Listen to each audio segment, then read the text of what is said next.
Hey, welcome. My name is Rachel Smith, and this is the Natural Health Rising podcast. I am a certified functional diagnostic nutrition practitioner and the owner of Natural Health Rising, which is my online holistic functional medicine company where I help people who have autoimmune diseases, chronic illnesses, mystery symptoms, and a whole host of other imbalances restore their health by natural means. On this podcast, you're going to hear conversations between myself and other health experts on functional medicine and general holistic health. My goal is to provide you with the tools you need in order to help you rise to your healthiest and happiest self. So on this episode, I have Dr. Stone with me. Dr. Stone is a licensed naturopathic physician in the state of Arizona and owner of Stone Naturopathic. She has a passion for helping women with thyroid disorders who are looking to get their life back. She was tired of seeing women brushed off by their health practitioners or given unnecessary treatments, and thus made it her mission to serve these women in the way that they deserve. Helping others return home to their true selves is her ultimate goal. And fun fact, Dr. Stone is also my personal naturopathic doctor.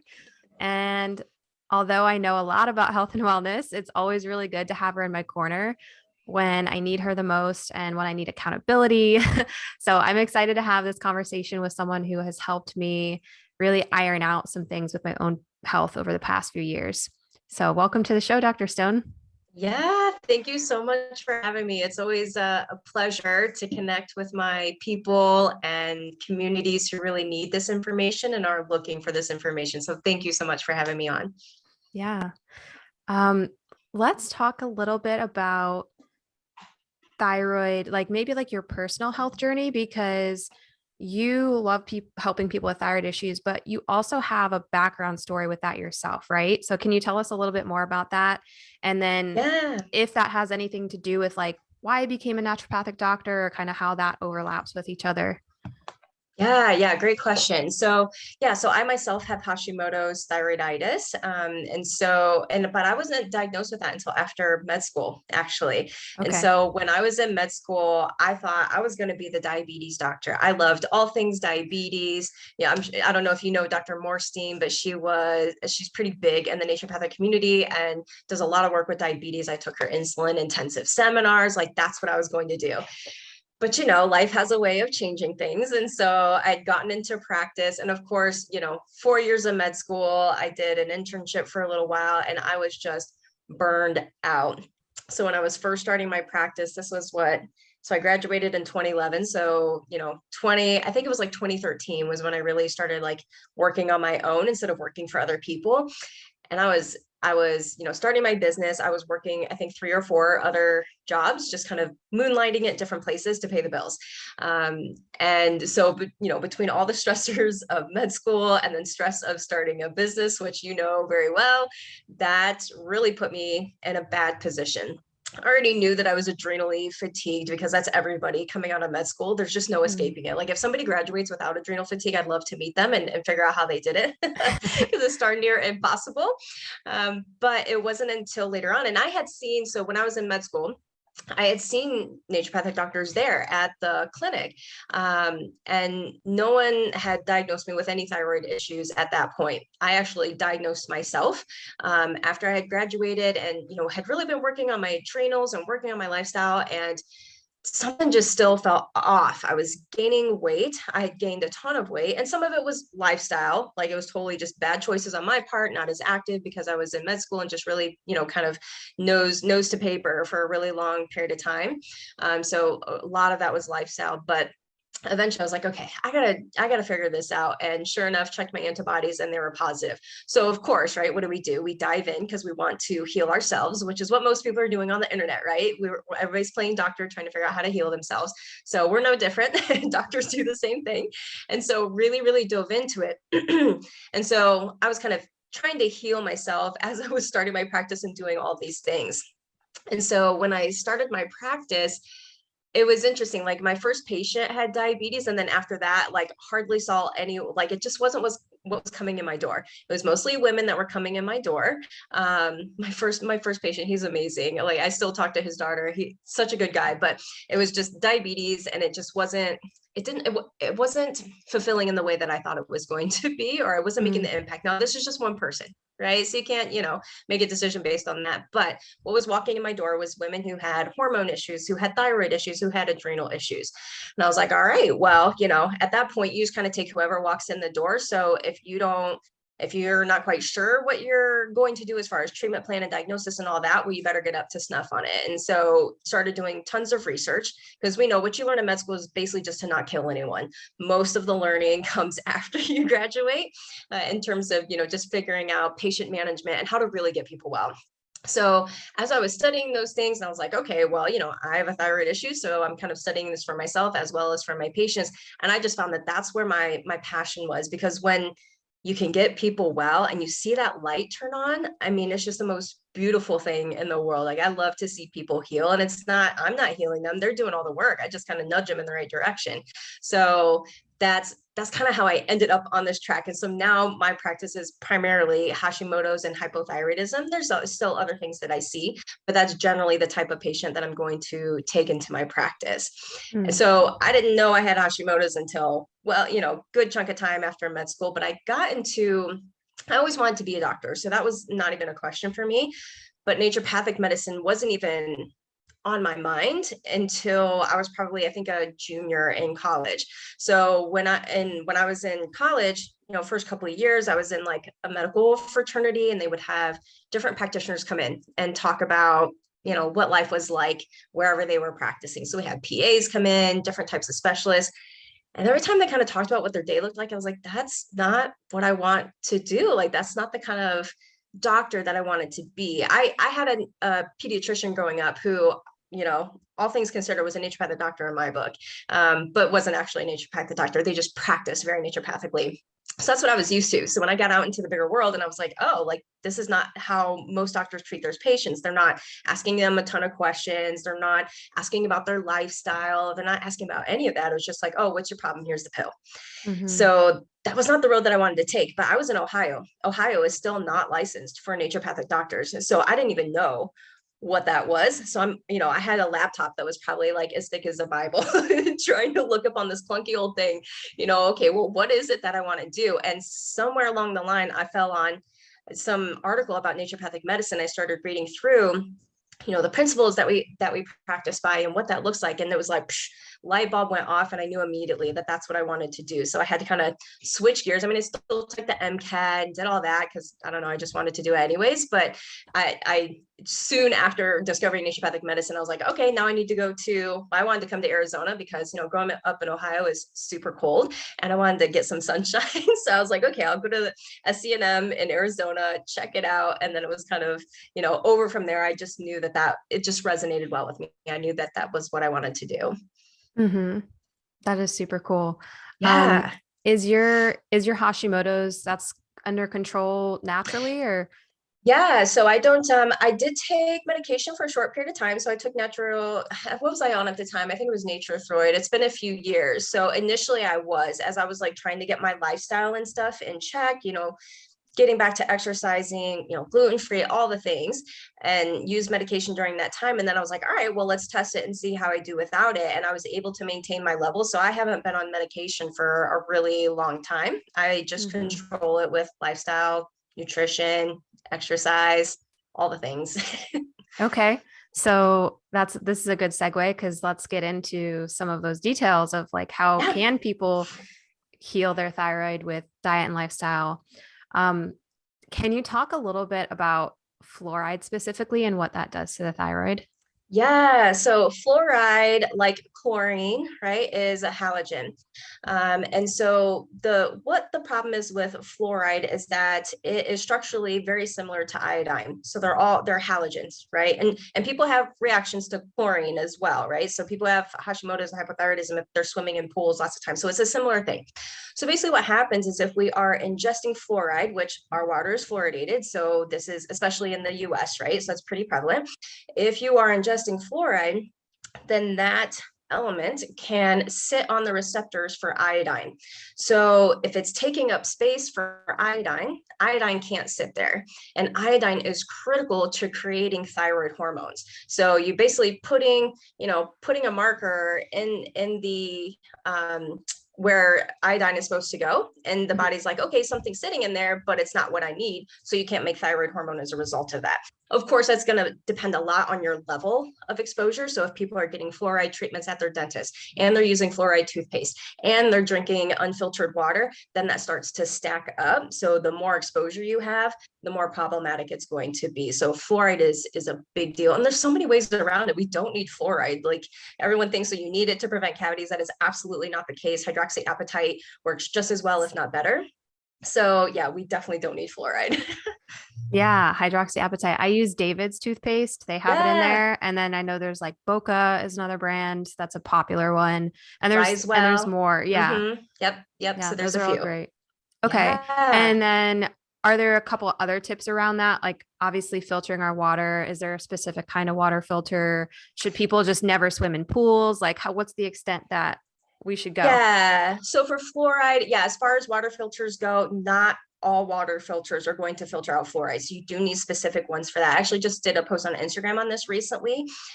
So there's the Berkey, which there is some conflicting information about that. Some sources have tested it and say, okay, it takes out fluoride. Well, actually, there was one guy, I forget the name of the website, truthaboutfluoride.com is a good website, because he does lots of testing. And so he tested the Berkey and it didn't have fluoride in it, but he was concerned about the aluminum in it. So, but some people have tested it and there was no aluminum. So it's kind of interesting. Like, there's mixed results with the Berkey. So I have a Berkey. I feel confident in it. I'm not too worried about it, but there are mixed results there. The one that tested the best was AquaTrue. So it's AQUATRU. And that seemed to be kind of the winner there as far as the research that I did. So getting a filter for that. And you have to think about, so fluoride, not only in your drinking water, but also in your shower, right? Or if you're taking baths, right? So getting the shower filters as well. And both Berkey and I can't remember if AquaTrue has a shower filter or not. I don't think that they do, but Berkey does have a shower filter. So yeah, I think so. But as far as like, okay, exposure to chlorine in swimming pools, most of the time not a big deal. As long as like once you get out, you're rinsing off, then your exposure is going to be fairly minimal. It's going to be most impactful for people who are in the pool like all the time and then just get out and dry off and don't shower right away, then that's more of an issue. But if you're just kind of going to the pool here and there and you rinse off afterwards, really not that big of a deal. Okay, cool. That's really good to know. Yeah, I've actually used both of those systems, the AquaTrue and the Berkey. So I like them both. Yeah. I felt like they both worked well. I think it depends on too, like where you're located and what your water is like and how well it does. So it's variable. I always just encourage people, like, if you're not sure, test it, right? They have test kits that you can get online. So test your stuff and see if it works. Yeah, good point. Yeah. Okay, so what about eating sufficient protein for thyroid function? Like what does that even mean? What does sufficient protein look like in someone's diet, and why is that important for the thyroid? Yeah, so sufficient protein, what that looks like for everyone can be, there's going to be some individualization, right? It's kind of like most things in medicine where you can make some generalizations, but it might be different for the person depending on their activity level, their age, their underlying health conditions, all of that. But in general, a good rule of thumb is about 30 grams of protein per meal if you're eating 3 times a day. Some sources will tell you, okay, like especially if you're strength training, you want to do about 1 gram of protein per pound of body weight. So, and that's your desired body weight. So if somebody is, let's say 200 pounds and they want to be 160, okay, well, you're not going to eat 200 grams of protein, but more like 160. I'll tell you, in my experience, most women are not eating near enough protein. And so oftentimes I'm like, okay, I'm not going to take you from 0 to 100 in one day. Like, so I'll give them smaller goals. Okay, maybe you start with 15 grams of protein at each meal. And then, a week later, we'll bump it up to 20, right? And kind of get up to that 30. And so 30 grams of protein, what that looks like is about like the size of a deck of cards. So like what would fit in your hand. That's about 30 grams of protein, which depending on which type of animal protein you're looking at, could be like 3 to 4 ounces, somewhere around there. And then why is protein important for thyroid? Well, for a few reasons. So we know that protein is needed for the different enzymes that function for the thyroid. So think about like thyroglobulin, right? That's so anything that ends in IN, right? We think about proteins for that. Protein is critical for building muscle. And we know that muscle mass is very important for thyroid function because muscle is one of the places that we convert from the less active T4 hormone into the more biologically active T3. Good chunk of that's going to happen in the liver, but some of that happens in the muscle as well. But the liver also relies on proteins for transporting things, for making things. So protein is just hugely important. The other thing I think about as far as why people with Hashimoto's or hypothyroidism or thyroid disorders in general, why they need protein is because most people with Hashimoto's and hypothyroidism struggle with weight at some point in their journey, especially if it's uncontrolled. And protein can be very satiating. Fat is also very satiating. But what, the example that I always use with my patients is, okay, if you get a box of cookies, very easy to eat that box of cookies, or like a sleeve or a row or whatever it is. Very hard to overeat a steak, right? So if you fill up on protein first, that kind of sets the tone for, okay, I've got satiated with the nutrients that I need, and the rest of this stuff kind of fills in. I'm not at all against carbohydrates at all. I just think that if we put the focus on proteins first, then it allows us to better balance the rest of the diet. So we're getting all the nutrients that we need. Mm-hmm. And then protein too, I talk a lot about animal protein on my page because I do think that that's critical for my thyroid patients.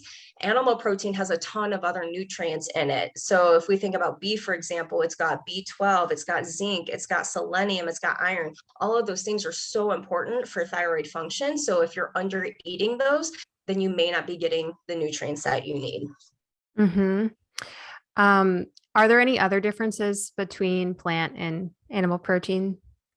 Bioavailability. So animal protein is much more bioavailable. Now there's things you can do to plant proteins to make them more bioavailable.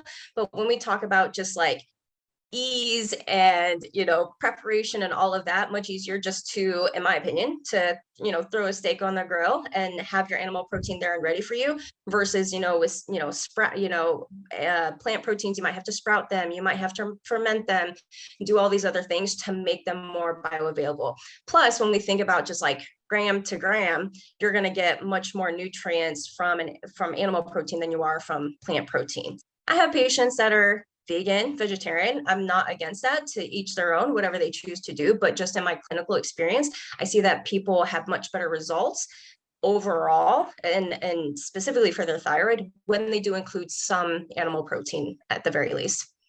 Got it. So you've kind of touched on it a little bit so far here and there, but minerals, like what minerals are really important for the thyroid to function? And then how can we actually get those on a daily basis? Yeah. So minerals are critical. Yeah. So we've talked about some of like the bigger vitamins, right? B12 and those types of things, but minerals are huge because not just for the thyroid, but also for the adrenals, right? Because the thyroid health is very much tied to adrenal health. And it's very common for me to see that people have both of those issues together when they come to me. So, all the minerals we're talking, magnesium, zinc, iodine. Iodine's kind of tricky though, because you don't want to overdo it with iodine. Like rarely am I supplementing iodine, especially for Hashimoto's patients, because it can make their symptoms worse. That's one that you really need to test for. So I'm very careful with iodine. Selenium is another big one. I know people talk a lot about getting selenium from Brazil nuts, which yes, I always love to get nutrients from food as much as possible, but there is a huge range of how much selenium is in a Brazil nut, like anywhere from like 18 micrograms up to like 500 some micrograms. So if we're using, because when I was researching, I was like, holy crap, I didn't realize there was such a variance. And so if I'm using selenium therapeutically, I want to make sure that they're getting a certain amount for the thyroid. So there's a time and a place to supplement versus using food if you're like have a goal in mind. But generally, I try to get things from food as much as possible. But all those minerals are critical for thyroid function, adrenal function, try to get them through diet as much as possible, but there's definitely a time to supplement, especially like magnesium, right? We know everybody's deficient in magnesium. We know our soils are depleted of minerals. And so that's kind of another win for, okay, minerals is one of those things that we may need to supplement, not because we're doing anything wrong, but at least on an individual basis, but because of monocropping and other things that strip our soils of nutrients, you can be eating all the right foods and still be missing out on some of those things. So that's why minerals are super important. Yeah, definitely. Would you say that everybody should be using some sort of like electrolyte powder or mineral drops or something on a daily basis? Pretty much. Like, of course, we can't make blanket statements and not everybody can do everything, but I would say like probably 99% of people need to be on either electrolytes or minerals. I often encourage my patients to use electrolytes. One, not only does it have minerals, but two, when you use electrolytes, you're actually able to absorb more of the water that you're drinking. Water in and of itself is not that hydrating. It's the salt, the sodium that helps bring the water across the cell membrane. So by adding, even if people just do like, you don't have to buy a fancy electrolytes. I'm like, just put a pinch of salt in there, right? Put some, salt, lemon juice, maybe a little honey if you need some sweetness, and that's your electrolyte. So it doesn't have to be fancy. It doesn't have to be expensive. Okay. I do personally really like the Seeking Health brand electrolytes. Do you have a brand that you like? Yeah, so I've tried the Seeking Health. They're good. I would say my two favorite brands are LMNT. So it's Elemental Labs, but it's like LMNT. Right. And then Redmond's Real Salt. They have an electrolyte line called Redmond's Relight.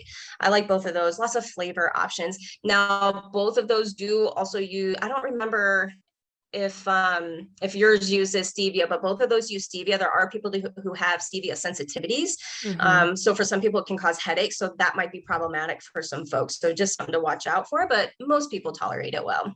Okay.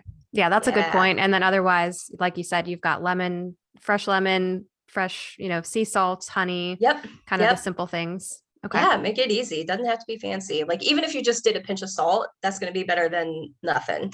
And doing that, especially first thing in the morning, is a great way to kind of get the system up and running.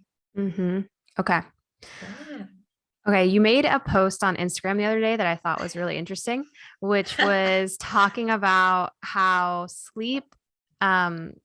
issues with sleep, like an interruption, can inhibit the secretion of TSH. So talk a little bit more about that and how that works. Yeah, so a lot of people don't realize that TSH actually has like a circadian rhythm. Like we don't have stable TSH levels throughout the day. They actually change. And so there's parts where it's going to be lower and parts where it's going to be higher. And so when we're asleep, mostly during like the second half of sleep is where you'll see that suppression of TSH. So if people are not getting adequate sleep, then what does that mean? Their TSH is going to be higher in the morning. Higher TSH correlates with, subclinical hypothyroidism and in some cases hypothyroidism. And even beyond that, we know just how critical sleep is for so many other things, setting our circadian rhythm, not just the rhythm of the TSH, but just our circadian rhythm in general, for adrenal health, for hormone health, for cellular repair. All of that, autophagy, all of that, right, is happening during sleep. So yeah, when I was looking at some of the research on that, I was like, wow, this is kind of interesting. Some of the studies were small, so you always have to kind of take everything with a grain of salt, and not to every study that we see is going to apply to every person, and doesn't necessarily mean like, oh, this is the end all be all, right? That's the whole point of research, is to kind of learn. But I thought it was a really interesting piece to see that shift, because we don't talk a lot about like interrupted sleep. We talk a lot about people getting maybe not enough sleep, but interrupted sleep was kind of like the interesting piece of it for me, because I have lots of patients who wake in the middle of the night, can't get back to sleep, and there's lots of reasons for that. Alcohol is a big one. But yeah, getting interrupted sleep is just as detrimental as not getting enough sleep for some folks. Yeah. What are a couple other things besides alcohol that would wake someone up in the middle of the night?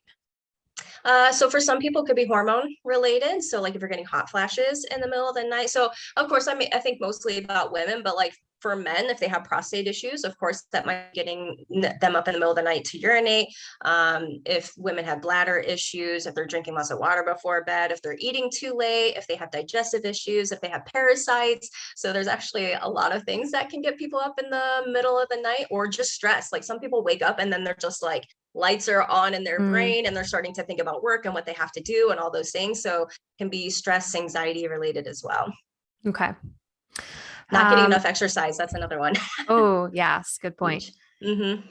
So if you could pick like the top 2 to 3 habits that are triggering people's thyroid diseases, what would you say?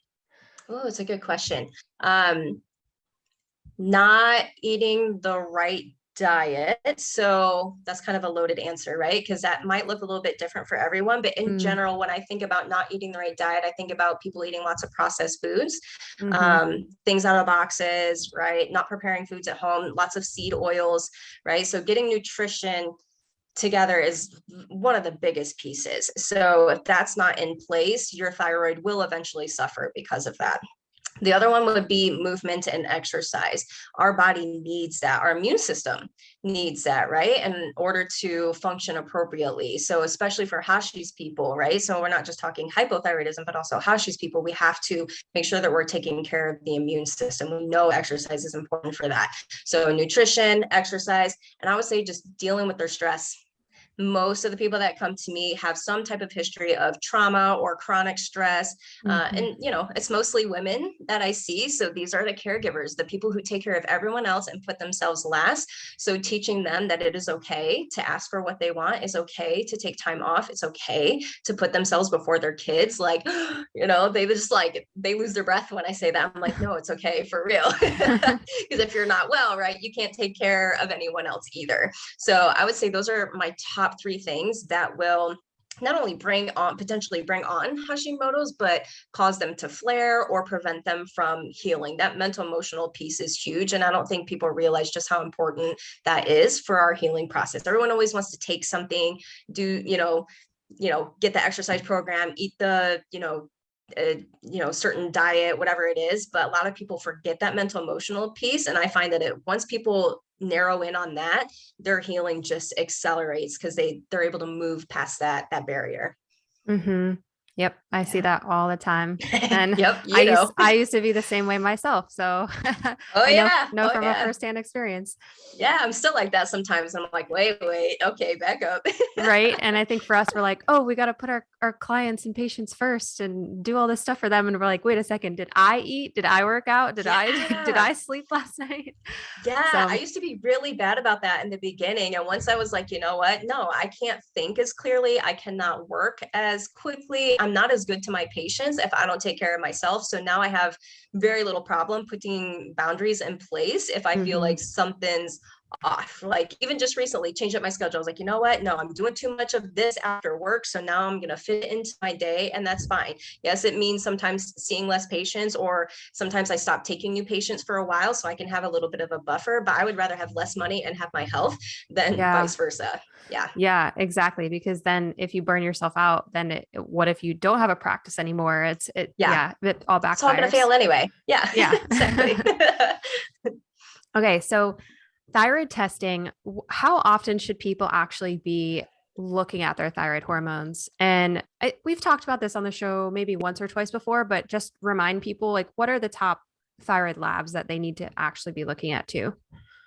Yeah. So as far as like testing for thyroid hormones, how frequent you do it. So if somebody doesn't have a thyroid issue and they're just doing their regular screening, I would say once a Okay. year, check thyroid function, right? But if somebody has a thyroid disorder, it's going to be more frequent than that. So there's a few things that kind of dictate how often we do that. So if I've got, let's say, a new patient, so all new patients are typically going to get blood work unless they come with some done. So we see what the level's at. If it's good, okay, then we may not check it for 3 months, right? If they're stable. But if we are starting them on medication or changing their dose, I'm going to usually repeat their tests within about 6 to 8 weeks. So I'll check in with them after 2 weeks, because usually after 2 weeks, I can tell, okay, are we on the right track? Is this the right dose for you? It gives me at least an idea if we're heading the right way. But it takes a minimum of 4 weeks for your levels to reach a steady state after changing your thyroid medication dose or starting thyroid medication. So minimum of 4 weeks. So usually I try to give it closer to 6 to 8 because everyone's a little bit different. So I want to make sure they're in a stable place before I do that. Mhm. Once you're on a stable dose, it's usually going to be like every 3 to 6 months, just depending on what you have going on, right? If something happens, right, maybe they feel off or something's changed, okay, we might test them sooner. But for my patients who are in what I call maintenance level, it's usually like twice a year that we have to check it because they're pretty stable. But if they're kind of in the in-between phases, it might be as frequent as every 6 weeks until we get them settled, or like every 3 months until I know they're consistently at a similar level. And then for what thyroid tests we do, so of course, TSH, which is mostly like the only test that a conventional doctor is going to run. So that's thyroid stimulating hormone. Beyond that, but that's really a brain hormone, not a thyroid hormone, right? So it really doesn't give you thyroid function. So TSH, thyroid stimulating hormone, I do free T3 and free T4. Sometimes I'll check total, but mostly I'm just checking the freeze. That gives me most of the information that I need. And then I check a couple of antibodies. So I for sure usually will check TPO antibodies and then thyroglobulin antibodies. There's a couple of other antibodies that I might check, but those are usually going to come later if I'm not getting the results that I want or if I'm suspicious of other things. So there's different types of autoimmune thyroid disorders that are more rare. So I don't typically have to go that route. And then a lot of people will talk about reverse T3, testing for reverse T3. I don't find that typically to be super clinically useful for me. I will check it every once in a while if something seems off, but generally TSH, free T3, free T4, and the 2 antibodies, I can get all the information that I need from those. So just kind of depends on the case. Okay. Got it. Yeah. Yeah. That's super helpful for everyone else. Yeah. Okay. Let's shift away from thyroid. Let's talk a little bit about the adrenal glands. So what actually is HPA axis dysfunction or adrenal dysfunction? Yeah, good question. So the adrenal glands are these little guys who sit on top of the kidneys, and they actually so there's a couple of different layers there, and they regulate quite a few things, but they're most well known for their cortisol production. And so cortisol is our stress hormone. And it's something that we need, right? Cortisol is not innately bad. We actually need that to live, but it's when it becomes dysfunctional that it's problematic. So in HPA axis dysfunction, I kind of think of it like the boy who cried wolf. So basically what happens is you're in some type of a stress response, and it's going to be a chronic stressor, right? So let me back up a little bit. So with cortisol, when we have an acute stressor, so let's say you're camping and you hear a little bear or something rustling outside, right? What happens? Cortisol shoots up, right? We kind of get more awake and we're paying attention. Bear goes away, cortisol comes back down. That is a normal cortisol response. Mm-hmm. But what can happen with longer stressors, and that could be physical stressors, that could be mental emotional stressors, right? It could be things that we think of as good stress, like having a baby, right? Or getting married, but those things can be stressful. And depending on what that looks like, could be long-term for some folks. And so over time, your adrenals are pumping out cortisol, trying to deal with the stress response. And eventually it's like, okay, I've given you everything I've got. And that's when we start to see the cortisol levels crash. That's mostly when people come to see me. Like rarely do I get people in like, if we think about it in phases, phase 1, phase 2, phase 3, HPA axis dysfunction, I rarely see people in phase 1. It's usually like phase 2, phase 3. So a little bit further down the line. And mm-hmm. What can happen is they can be usually phase 3, we think of as like a flat line. So cortisol should be higher in the morning, lower in the evening, right? There's something called the cortisol awakening response. That's what helps us get up in the morning.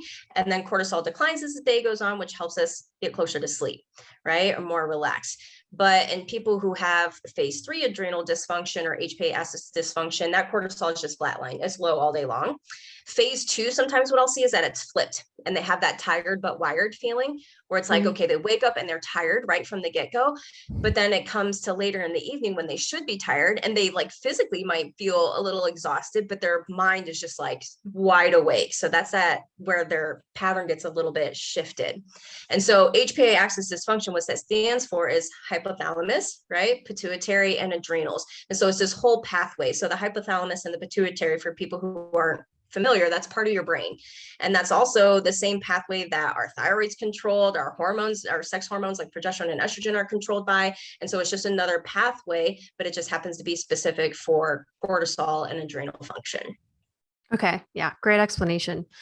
What about, I know that we've kind of talked about adrenal dysfunction is totally like you're able to reverse it in a sense, or like heal it and work on it. Like you said, everyone in medical school has had it. You know, you've repaired it yourself, all these Yep. things. What about in the case of Addison's disease?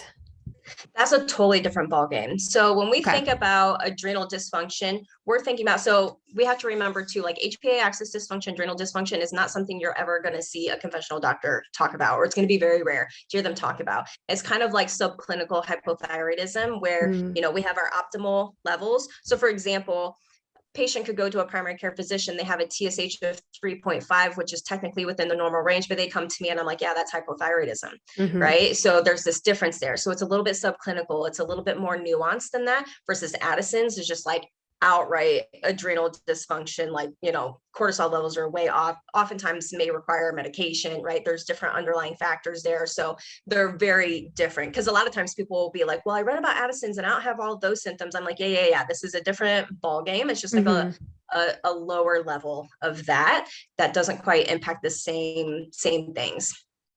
Okay. Have you seen Addison's disease be reversed? I have only had one case of Addison's, and I don't even remember. It was so long ago. I don't even remember what happened with that patient. They left for I think they moved is what happened. And so I never really got to follow up with them. So I don't really get cases of Addison's in my practice at all. So whether or not that can be reversed depends on the person. It would be tricky. Like, I feel like they would always need some level of support beyond just maybe even naturopathic therapies. More than likely. Yeah. Okay. Well, let's stick to the regular HPA axis adrenal dysfunction. If someone is presenting with that, what are they feeling? Are they feeling fatigued? What are some symptoms that they might be experiencing? And then what are some of the first steps that they would take to start working on their health?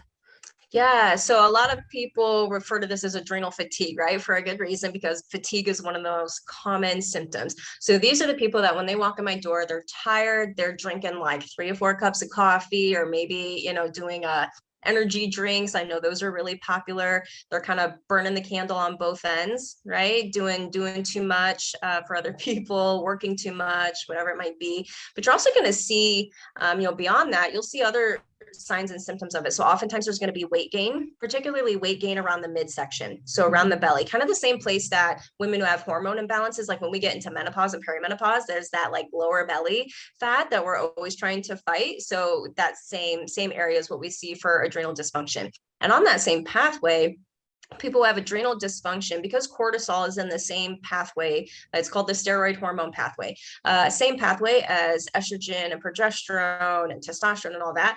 If you have adrenal dysfunction for a long enough period of time, it will affect your sex hormones as well. Most common thing I see is low cortisol, low progesterone.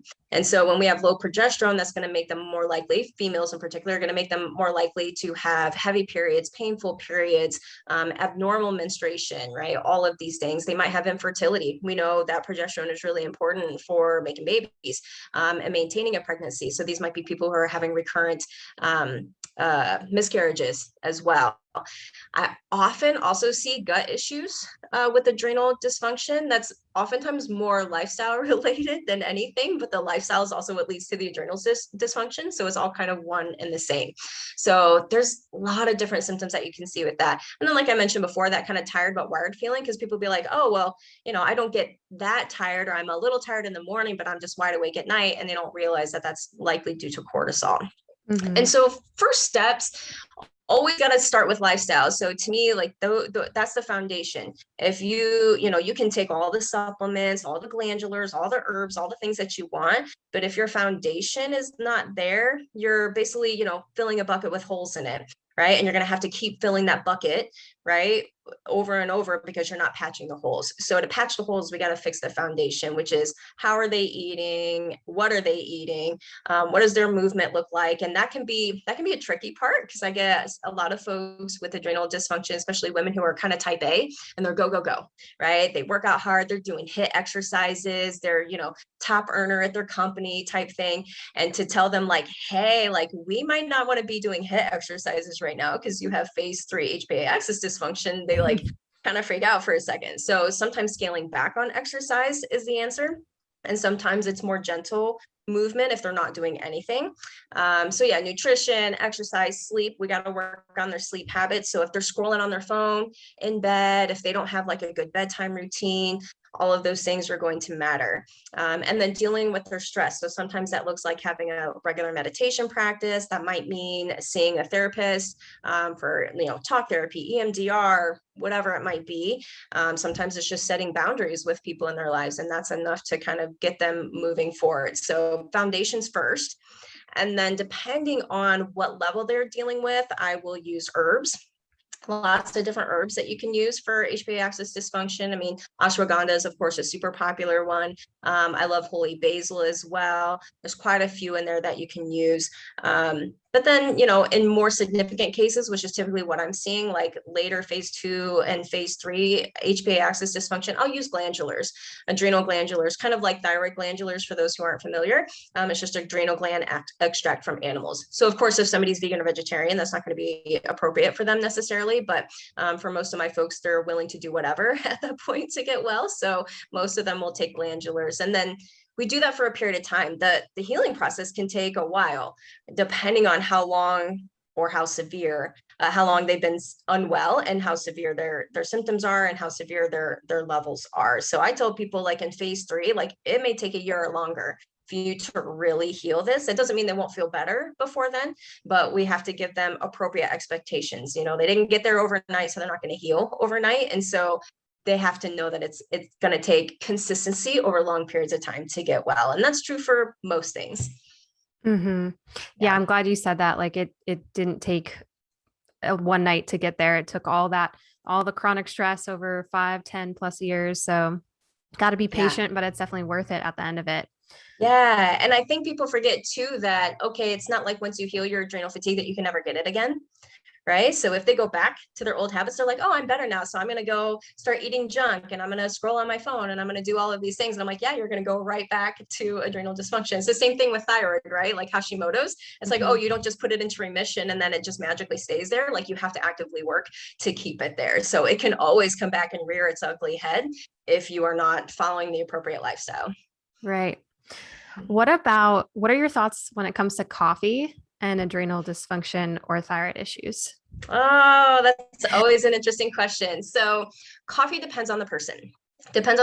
So if somebody has severe adrenal dysfunction, I will encourage them to get rid of coffee or significantly limit it, because you're revving up an engine that doesn't, revving up a car that doesn't have any gas in it, right? And so you're asking it to do things that it's not really ready to do. So for adrenal dysfunction, later on, once they're a little bit further along, okay, yeah, include coffee. Coffee has some benefits to it, right? There's no ifs, ands, or buts about that. Coffee can be therapeutic in a lot of different ways, depending on the quality of the coffee and how you drink your coffee, right? So I used to be a fan of like, okay, just have your straight black coffee in the morning. And then I was like, oh, okay, this is not so great for the gut. We need some fats in there. We need some things to kind of slow down that absorption if you're going to do it. And the other piece of coffee is mold. So coffee is known for being moldy. And so for people who have Hashimoto's, that could be much more of an issue for them. Not everyone, like it's fairly small amounts of mold. So the general person may not have issues with it. But in Hashimoto's, especially if your Hashimoto's not under good control, that little exposure to mold can make the difference for some folks. So that can be problematic. And for thyroid folks, so again, it kind of depends on where they're at in that healing process. So I haven't had coffee for almost 11 months now. I quit drinking coffee. I think it was like end of 2021. So it was by chance. I was a coffee addict and I needed to give it up. So it was kind of like blessing in disguise. I had COVID and I tried to drink coffee when I had COVID, and I had, my taste and smell was off and it was so gross. And I was like, okay, all right, I guess I'm quitting coffee now. Like I will probably not quit it any other way. So I was like, here we go. And I just haven't had any since. And it's been so much better. My energy is more stable. I don't at all feel like I need coffee in the morning. Every once in a while, I'll have some decaf if I just kind of want the idea of it or just like the flavor. But decaf has its problems too, right? So Swiss water decaf is going to be better because most of them, the way that they're chemically processed is just not super healthy. But if you're only doing it every once in a while, it's like, who cares? But the other thing that I think about as far as coffee, not necessarily coffee, but caffeine, is that it can be problematic for people who have reflux, not because, so everyone thinks Mm. they think that coffee is acidic. Coffee is not actually that acidic. It's because the caffeine. So this isn't just for coffee. This would be for energy drinks and other things. What it does is it causes a decreased tone in the lower esophageal sphincter, AKA that flap between the esophagus and the stomach that's supposed to stay closed most of the time. Like it opens up when we eat, so food can go in the stomach, and then it closes so we can digest that food with enzymes and hydrochloric acid and all of those things. But if you're drinking too much caffeine or taking too much caffeine, sometimes people take caffeine pills, then you're going to lose tone in that sphincter and it's going to stay open more than it should. And that allows acid to come up into the esophagus, which can be damaging to the cells in the esophagus, cause heartburn, and other digestive issues. And a lot of people with Hashimoto's suffer with low stomach acid, actually. And low stomach acid can have similar symptoms as high stomach acid, heartburn, and those types of things. So they're already having trouble digesting. We don't need to add to that. But if they're well healed, and they're doing coffee, not on an empty stomach type thing, then they're probably fine. Just depends. Okay. So is it possible to heal that dysfunction in the esophageal sphincter if they stop caffeine? Yeah, okay. Absolutely. So it's just a matter of, usually it's because they're overdoing the caffeine, right? So like 1 cup is typically not going to do that for most folks, but we're talking the person who's having like 3 cups a day, every single day, maybe a cup in the afternoon. Like it's when they're overdoing it. So it's totally reversible in most cases if it's caffeine related. So they just have to stop loading their body with caffeine and then it'll regain its tone. Okay. Yeah. And is that because it's such like caffeine, such a nervous system stimulant that it like, that's the part. Yeah. Okay. Yep, Very exactly. Cool. I learned something new today. Yeah. So many people say it's the acid in the coffee, but yeah, I hear that all the time. actual... But if you actually research it, that's not really why it causes reflux. It's not the acidity. It's the lower esophageal sphincter that's doing it. Okay. Very cool. Yeah. Anything that you want to share before we kind of start to close off here that is like top of your mind, you'd love to talk about, anything we missed or something you want to really share? I mean, I think really for people, the most important thing to remember, because I get a lot of this on Instagram, is that yes, the internet, social media, all those places can be great resources to learn about your condition.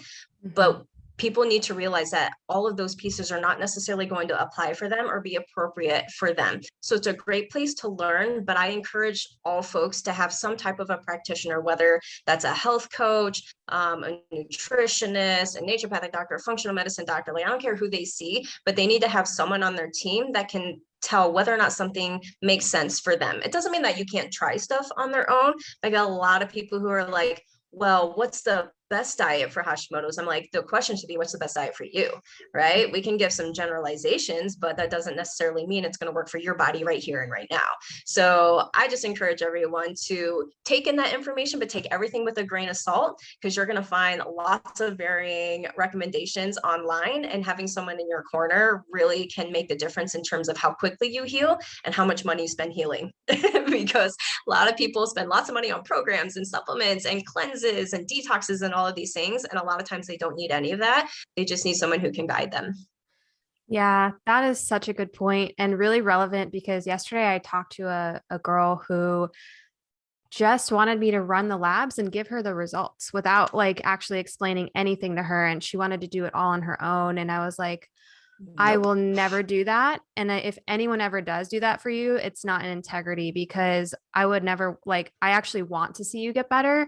And I'm the one who studied this for 7 years. Like I'm gonna, I want to be able to give you the proper guidance. And then, like you said, not waste thousands of dollars, like taking all these random supplements and trying crazy things. You don't know if they work. So 100%. So much, yes. I was going to say, so much goes into lab interpretation. You know that, right? Like, yeah, you can check, like, for example, you check B12. Okay, it's within range, but is it over 600? Is it optimal? Is it like, there's all these little pieces. And I think it's actually unethical to do that, because you're not doing your best work and you're not helping them in the way that you should. It's basically them using your license to get stuff done. And in the state of Arizona, people can order at least some of their own labs. So you're welcome to do that on your own, but not with my license, because I want you to get well. Exactly. That's what I said. Well, this is a really great conversation, but I always like to ask this one final question. which is if you could leave the listeners with just one tip for them to implement, whether that's today or this week, so that they can live a healthier, happier life, what would that be? Oh, that's such a hard question because there's so many things. So if they had to do one thing, what I would say is always come back to loving your body. Love your Mm, body, right? Nourish your body. Take care of your body. That may look vastly different from one person to the next, but if you always come back to, okay, is this thing I'm doing, is it showing my body the love and attention that it deserves?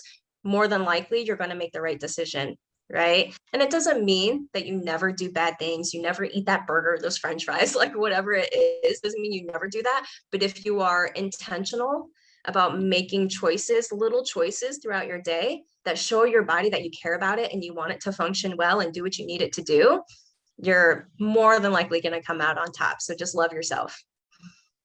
I love that reframe. That's really good. Yeah. And there's that phrase where you're the sum of every single action you take. So Yes. if you ask yourself that question before every single action, then you're going to have a better outcome. Yes. I love that. Yeah. Well, thank you so much for being on the show. We're going to have links to your websites and things in the show notes. But if you want to share maybe how people can work with you or what that looks like, feel free to.